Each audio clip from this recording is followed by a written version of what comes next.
በቅርቡ ዱባይ በነበረን ቆይታ ታታሪ የሚተጉ የስልጤ ልጆችን ያገኘን በመሆኑ መነሻችሁ ስልጤ ዞን ቢሆንም መዳረሻችሁ ዓለም መሆኑን የጉዞ መንገዳችሁም መደመር መሆኑን በግልጽ አሳይታችኋል።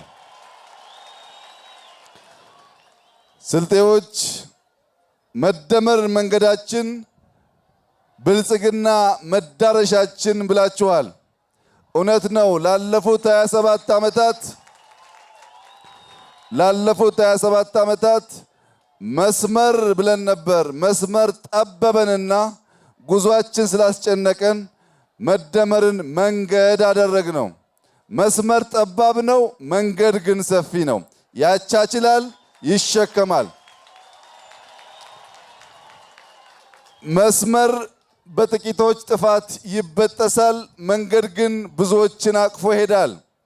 ብሔሮች፣ ብሔረሰቦች፣ ህዝቦች ተቃቅፈው ወደ ብልጽግና የሚያደርጉት መንገድ መስመር ከሆነ ስለሚጠብ በመንገድ መተካቱን በዚሁ ላበስራችሁ እወዳለሁ።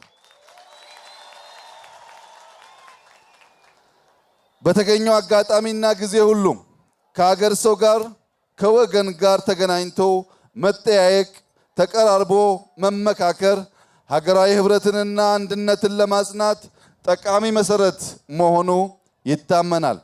በዚያው ልክና መጠን በእውነትና በፍቅር የደረቀ ቀልብን በማለዘብና በመግራት ዝምድናን ያጠናክራል።